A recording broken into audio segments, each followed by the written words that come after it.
오늘 우리에게 주신 하나님의 말씀은 신약성경 요한복음 4장 말씀입니다. 요한복음 4장 1절부터 14절까지의 말씀 우리 함께 교독하시고 마지막 두 절은 함께 읽겠습니다. 요한복음 4장 1절부터 14절까지의 말씀 같이 교독합니다. 예수께서 제자를 삼고 세례를 베푸시는 것이 요한보다 많다 하는 말을 바리새인들이 들은 줄을 주께서 아신지라.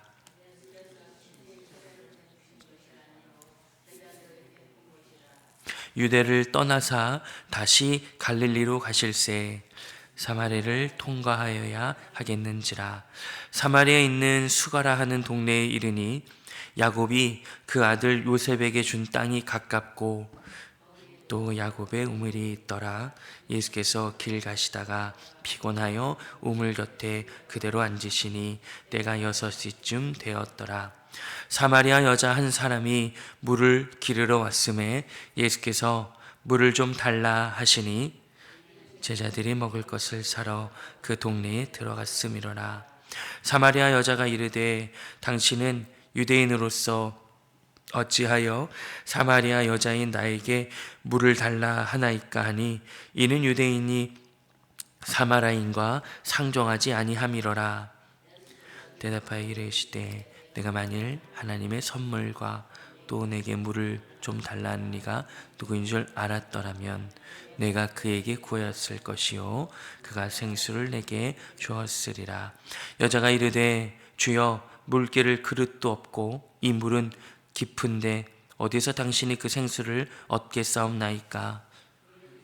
야곱이 이 우물을 우리에게 주셨고 또 여기서 자기와 자기 아들들과 짐승이 다 마셨는데 당신이 야곱보다 더 크니까. 함께 읽겠습니다. 예수께서 대답하여 이르시되 이 물을 마시는 자마다 다시 목마르려니와 내가 주는 물을 마시는 자는 영원히 목마르지 아니하리니 내가 주는 물은 그 속에서 영생하도록 솟아나는 샘물이 되리라. 아멘. 계속해서 요한복음을 우리가 함께 읽고 또 개인적으로 묵상하고 새벽마다 말씀을 듣고 있습니다. 요한은 예수가 이 땅에 오신 하나님의 아들이시다. 그분은 빛이시고 그분은 떡이시며 그분은 부활이고 생명이며 그분은 목자시고 그분은 양의 문이시다. 이렇게 예수 그리스도의 자기 선언을 근거로 계속해서 요한은 우리를 예수께서 하나님의 아들이셔서 우리를 구원하시고 우리를 공급하시며 우리를 인도하시기에 충분하다라고 선언하고 있습니다. 오늘은 특별히 그 여러 주제 가운데 예수께서는 생명의 물이 되신다라는 것을 전해주고 있습니다. 예수께서 소식을 들으십니다. 4장 1절에 보니까 세례 요한보다 이제 예수님의 세례의 역사가 더 많다라는 소식들을 들으십니다. 그 소식에 인하여 예수께서는 자리를 떠나십니다. 예수님의 행보, 예수님의 그 발자취를 어떤 한 성경학자는 이렇게 설명했던 것을 기억합니다. 예수님은 환영과 박수가 많다고 해서 그 자리에 더 머물러 계시지 않고 핍박과 환난이 있다고 해서 더 빨리 그 자리를 떠나지 않으셨다라는 내용이 기억납니다. 예수님은 정확하게 예수님의 뜻과 계획에 따라 상황의 변화에 따르지 않고 주님은 하나님의 말씀, 어제도 우리가 말씀을 드렸던 것처럼 주의 말씀을 지키는 자가 나의 형제요 자매다라고 예수께서 말씀하신 것처럼 오직 주의 말씀에 따라 당신의 사역과 그 걸음을 이제 인도함을 받으시는 그 모습들을 볼 수 있습니다. 3절에 보시면 그 결정이 이렇게 기록되어 있죠. 유대를 떠나사 다시 갈릴리로 가실새 이렇게 기록됩니다. 주님께서 이제 남쪽 유대 지역을 이제 떠나서 북쪽에 있는 갈릴리 지역으로 당신이 나고 자라며 사역을 하였던 그곳으로 다시 이제 올라가시려고 하죠. 오늘 본문 말씀에 보니까 그 유대를 떠나 갈릴리로 가실 때에 4절 말씀에 이렇게 기록하고 있습니다. 4절을 함께 한번 읽어보시죠. 4절입니다. 시작. 사마리아를 통과하여야 하겠는지라. 아멘. 이제 유대 지역에서 갈릴리 지역, 이제 아래쪽에서 맨 위쪽으로 가려면 당연히 중간 지역을 이제 통과해야 하는데 그 지역을 사마리아 지역이다, 이렇게 설명하고 있습니다. 새벽을 깨워 하나님의 말씀을 사모하는 여러분들이 이미 여러 성경의 지식들을 내용들을 알고 계시겠지만, 이제 사울 왕과 솔로몬 다윗 왕 그리고 솔로몬 왕까지 이스라엘이 이제 한 나라로서 하나님의 말씀과 뜻에 따라 제사장 나라로 이제 살아가다가 이제 솔로몬 왕 이후에 나라가 두 개로 나눠집니다. 북이스라엘과 이제 남유다로 나눠지죠. 그때부터 시작된 유대인들, 우리 전통을 갖고 하나님의 부르심에 혈통을 유지했던 자들과 이제 북이스라엘로 대표되는 그 수도가 사마리아였는데 사마리아인이다, 북이스라엘 사람들이다라고 이제 여겨지는 다른 민족과 이제 소위 이제 섞이게 되는, 이제 순수한 혈통을 갖지 못하는 자들, 이런 역사적인 관계적인 어그러짐과 서로 상호 간의 미움, 배척들이 생겨나기 시작합니다. 그래서 많은 시간들이 지나고 나서도 예수께서 이 땅에 갈릴리와 유대와 사마리아 지역을 이제 오고 가실 때에도 유대인들과 사마리아인들 사이에 관계가 너무 좋지 않았던 거죠. 그래서 유대인들이 말을 참 잘합니다. 이제 어릴 때부터 교육을 잘 받아서 말을 참 잘하는데, 그들을 말싸움에서 이기는 방법이 여러 가지 있겠지만 한 가지를 소개해 주는데, 말을 막 이제 하고 도무지 이들의 논리를 이길 수 없다, 지식을 이길 수 없다라고 하면 돼지고기를 유대인들한테 던진다고 합니다. 돼지고기를 먹지 않고 싫어하기 때문에, 이제 부정하다고 하기 때문에 유대인들이 도망가죠. 그러니까 말싸움을 아무리 하다가 유대인을 이길 수 없으면 돼지고기를 그 앞에 던져라, 그 입에 갖다 대라, 이런 이야기들이 있는데, 그것보다 유대인들이 돼지고기보다 더 경멸하고 더 배척하며 멸시하는 존재가 사마리아인입니다. 그러니까 상종하지 않는다. 오늘 사마리아 여인이 예수님, 유대인 남자가 자기에게 말을 걸어오는 것 자체가 충격인 거죠. 유대인들은 우리를 경멸하는데, 유대인들은 우리를 배척하는데 어찌 나에게 말을 걸어오십니까? 이렇게 하는 거죠. 그런 상황 속에서 유대인들은 사마리아 지역을 이제 걸어가지 않는 이런 분위기가 있었습니다. 그들을 만나고 싶지 않으니까, 그들을 보고 싶지 않으니까 빨리 갈 수 있는 사마리아를 통과하는 길이 있지만 이렇게 돌아서 가는 이런 형편들이 있었던 거죠. 근데 오늘 본문에 보니까 예수님께서는 사마리아를 통과해야겠다, 이런 결정을 하십니다. 잘 모르겠습니다. 아직까지는 바쁜 일이 있으셔서 그 지름길을 택하신 건지, 아니면 무슨 꼭 이유가 있으셨는지 아직까지는 모를 일입니다. 하지만 5절부터 쭉 이어지는 이야기들을 우리가 살펴보면 예수님께서 이 사마리아를 통과해야 되는 이유가 분명했던 것을 우리가 기억합니다. 5절부터 6절까지 두 절 말씀을 함께 한번 읽어보시죠. 5절과 6절입니다. 시작. 사마리아에 있는 수가라 하는 동네에 이르니 야곱이 그 아들 요셉에게 준 땅이 가깝고 거기 또 야곱의 우물이 있더라. 예수께서 길 가시다가 피곤하여 우물 곁에 그대로 앉으시니 때가 6시쯤 되었더라. 아멘. 유대인의 시간을 우리가 좀 살펴보면 6시간을 빼면 지금 우리의 시간과 거의 맞아 떨어집니다. 예수님께서 사마리아를 통과하시고 야곱이 요셉에게 준 땅이 가깝고 그곳에 야곱의 우물이 있었는데 이제 피곤하셨던 거죠. 그때 시간이 6시쯤, 이제 6시간을 빼면 우리 시간으로 이제 정오쯤, 점심때쯤, 12시쯤이 됩니다. 가장 뜨거운 햇빛이 직접적으로 내리쬐는 그때에 예수께서는 피곤한 몸을 이끌고 야곱의 우물에 쉬고 계십니다. 그때 7절에 보니까 한 사람이 등장합니다. 7절 말씀 한 번만 더 읽어보겠습니다. 7절입니다. 시작. 사마리아 여자 한 사람이 물을 기르러 왔음에 예수께서 물을 좀 달라 하시니 아멘. 예수님께서 유대인으로서, 남자로서 그 누구도 통과하지 않는 이 사마리아를 통과했던 이유, 많은 사람의 환영과 그 박수와 그 칭찬을 뒤로 하시고 그 누구도 걷지 않았던 그 길을 걸으셨던 이유, 제자들이 아마 이 길을 따랐을 것이라고 나중에 이제 보여지는데, 제자들의 질문, 예수님, 지금 예수님을 환영합니다. 예수님의 사역의 열매가 많습니다. 드디어 세례 요한의 세례보다 우리의 세례 수가 역전됐습니다. 예수님, 여기 더 있으셔야겠습니다 라고 했을지 모르겠습니다. 하지만 예수님께서는 하나님의 마음과 하나님의 말씀에 따라서 사마리아를 통과하기로 결정하십니다. 그때 한 여인을 만나죠. 사마리아 여인.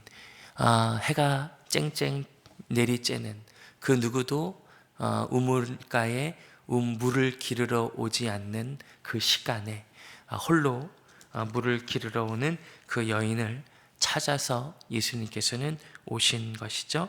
그 여인에게 물으십니다. 물을 좀 달라. 네가 물이 있느냐? 사마리아 여자가 이제 당황하는 거죠. 9절에 보니까 아까 우리가 확인했듯이 당신이 어떻게 유대인으로서, 남자로서 사마리아인인 여자에게 말을 거십니까? 그때 당시의 문화, 그때 당시의 사회적인 환경으로는 있을 수 없는 일을 지금 예수님께서 하시는 거죠. 10절에 예수님께서 말씀하십니다. 내가 만일 하나님의 선물과 내게 물 좀 달라 하는 이가 누구인 줄 알았더라면 네가 그에게 구하였을 것이요 그가 생수를 내게 주었으리라 라고 주님께서 말씀하십니다. 너의 인생에 영혼과 마음에 목마름이 있었을 텐데 너는 지금 눈앞에 보이는 야곱의 우물, 그 우물의 깊이, 네가 손에 들고 있는 두레박, 그리고 그 우물을 줬던 야곱을 의지하여 네 몸과 네 마음의 목마름을 해결하려고 하는데 그것으로는 해결할 수 없다는 것을 너도 알고 있고, 그것을 유일하게 해결할 수 있는 하나님의 아들, 하나님의 그 생명의 물을 줄 수 있는 자가 나인데 내가 네 앞에 서 있다. 내게 구한다면 내가 이 영원한 생수의 강물을 너에게 줄 것이다 라고 주님께서 말씀하시죠. 근데 이 여인이 여전히 자신의 인생의 갈증을, 그 목마름을 해결할 수 있는 것을 붙잡고 이렇게 예수님께 질문합니다. 11절과 12절 같이 한번 읽어보시죠. 시작. 여자가 이르되 주여 물기를 그릇도 없고 이 우물은 깊은데 어디서 당신이 그 생수를 얻겠사옵나이까? 우리 조상 야곱이 이 우물을 우리에게 주셨고 또 여기서 자기와 자기 아들들과 짐승이 다 마셨는데 당신이 야곱보다 더 크니까? 아멘. 여인이 묻습니다. 당신은 지금 내가 보니까 이 깊은 야곱의 우물, 야곱이 이전에 자신의 자식들과 이 짐승들을 다 먹게 했던 이 큰 우물을 풀 두레박 그릇이 없어 보이는데 당신이 어떻게 이 우물을 내게 줄 수 있습니까? 내가 이 정오에 아무도 없는 이 때에 혼자 이 우물을 기르러 오는 이유를 당신이 아십니까? 내가 모든 관계와 인생의 상황과 내가 붙잡고 있었던 모든 우물이 내 영혼의 갈증을 해결할 수 없는 것을 내가 이제까지 경험하고 끝끝내 조상과 이 눈에 보이는 깊은 우물과 내 손에 잡고 있는 두레박을 통해 내가 영혼의 갈증을 해결하고 싶지만 그게 안 되는 것을 당신이 아십니까? 당신이 그것을 해결하실 수 있습니까? 라고 질문합니다. 예수님께서 단언하시죠. 예수님께서 선포하십니다. 13절과 14절 말씀을 한번 읽어보겠습니다. 13절, 14절입니다. 시작. 예수께서 대답하여 이르시되 이 물을 마시는 자마다 다시 목마르려니와 내가 주는 물을 마시는 자는 영원히 목마르지 아니하리니 내가 주는 물은 그 속에서 영생하도록 솟아나는 샘물이 되리라. 아멘. 예수님께서 말씀하시죠. 너의 인생, 너의 삶을 통해서 네가 네 영혼과 네 마음의 갈증을 해결하고 했던 모든 것들, 네 눈앞에 보이는 이 야곱의 우물조차 네 마음의 갈증을 해결할 수 없는 것을 네가 안다. 나는 목마르지 아니하는, 영원히 목마르지 아니하는 생수를 너에게 주러 왔다라고 우리 주님께서 말씀하시는 거죠. 예수님께서 이 땅에 오시기 전에 여러 선지자들이 있었습니다. 그 선지자들을 통해 하나님께서 하나님의 아들이신 예수 그리스도, 그분의 오심과 그분의 일하심과 그분의 십자가의 사역의 죽음과 부활을 통해서 이루실 놀라운 소망과 꿈들을 보여주시는 많은 사건들과 환상들이 있었습니다. 에스겔이라는 선지자가 있었는데요. 그가 예수 하나님께서 그를 성전으로 데리고 가십니다. 그 환상을 에스겔 47장에 기록하고 있는데 나중에 한번 오늘 성경을 읽으실 때에 한번 찾아보시죠. 성전에서 아주 작은 틈에서 물이 새어 나오기 시작합니다. 하나님께서 그에게 물을 한번 재어봐라. 예수 하나님, 이 물이 지금 발목까지 옵니다. 좀 시간이 지난 후에 다시 물을 재어봐라. 하나님, 무릎까지 차오릅니다. 다시 물을 재어봐라. 허리까지 차오릅니다. 다시 한번 재어봐라. 그 성전 문 틈에서 흘렀던 그 물이 이제는 에스겔이 제가 제어할 수 없을 만큼 발목과 무릎과 허리에 있을 때는 제가 제어할 수 있고 제가 마음껏 살 수 있을 것 같았는데 이제는 제 삶을 넘치는, 제 키를 넘치는 물이 되었습니다. 라는 환상이 에스겔 47장에 기록되어 있죠. 예수께서 이 땅에 오셔서 십자가에서 죽으시고 부활하심을 통해 우리를 하나님이 거하시는 성전으로 부르시죠. 우리의 성전의 문틈 사이에, 우리의 인생의 틈 사이에 예수 그리스도를 통해서 하나님은 우리의 영혼에 목마르지 아니하는 생수의 강물을 부어주시겠다고 약속하시죠. 우리의 인생의 문틈, 우리가 오늘 예수께서 그 누구도 다가가지 않는 편견과 두려움, 미움과 어색함과 무관심을 열고 그 틈을 열고 누구도 열지 않는 그 문을 열고 사마리아를 통과해야겠다고 결정하시고 그녀에게 그 마음의 문을 열고 물을 좀 달라라고 말씀하셨던 것처럼 우리도 누군가에게 다가가는 그 마음의 문을 여는 것, 편견과 두려움, 미움과 어색함과 무관심의 그것을 깨트리고, 그죠? 깨트리면 틈이 생기지 않습니까? 그것을 깨트리고 그 틈 사이로 하나님께서 부어주시는 예수의 십자가의 죽음과 부활을 통해 에스겔이 보았던, 에스겔이 소망했던 그 정도가 아니라 그것을 넘어서고도 남는 그 하나님의 생수의 강물이 우리의 삶 속에 넘쳐 흐르고 있다라고, 우리가 그런 결정과 순종과 믿음의 문을 열기만 하면 그 누군가에게 영혼의 갈증을 느끼는 그에게 다가가 우리의 입을 여는 순간, 우리의 마음을 여는 순간, 우리의 지갑을 여는 순간 그 틈 사이로 가장 작은 틈, 하나님 이 틈 가지고 하나님 일하실 수 있으시겠습니까? 내가 10,000원 한 장, 커피 한 잔 내는 거 이거 가지고 그 사람의 갈증을 해결할 수 있을까요? 제가 보여주는 미소, 안녕하세요라는 그 한마디, 그 틈을 가지고 하나님 뭘 할 수 있겠습니까? 라고 할 수 있겠지만 하나님은 그 틈을 통해서 하나님의 생수의 강물을 우리의 인생을 넘치도록 이 열방과 우리의 가정과 개인의 삶을 차고 넘치도록 영원히 목마르지 않는 생수의 강물을 허락해 주시겠다고 오늘 약속하십니다. 이미 우리는 그 생수의 강물 안에 있는 자들로서 살아갑니다.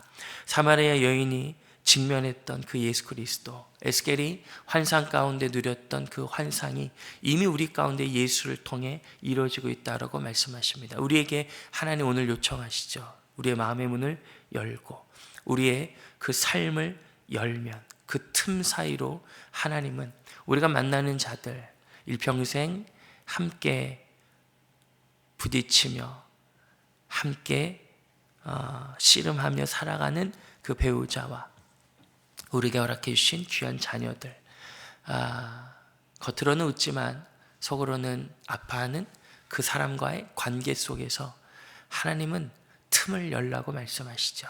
그 문을 열라고 오늘 말씀하십니다. 오늘 이 새벽 내가 찾아가야 될 사람이 누구인지 하나님께 여쭤보십시오. 그리고 오늘 용기가 안 난다면 하나님 용기를 달라고 고백하시고 간구하시고, 하나님, 예수께서 사마리아를 통과하기로 결정했던 그 아름다운 타이밍을 나에게도 주셔서 내가 오늘 사마리아를 통과해야겠느냐, 내가 그에게 다가가야겠다라는 그 때를 주셔서 하나님께서 예수를 통해 사마리아 여인의 영혼의 갈급을 채우셨던 것처럼 우리의 작은 인생일지라도, 작은 틈일지라도, 우리의 작은 노력일지라도 그 틈 사이로 생수의 강물을 흘러넘치게 하셔서 우리를 통해 예수가 드러나시고 그 누군가의 영원한 갈증, 영원한 목마름이 채워지는 은혜를 달라고 기도합시다. 그때 하나님께서 응답하시고 그 응답이 우리 안에 충만하게 임하는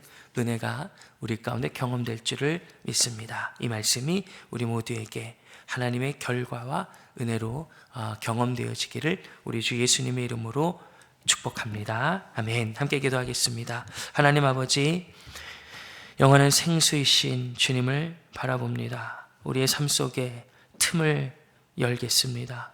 누군가에게 마음을 열겠습니다.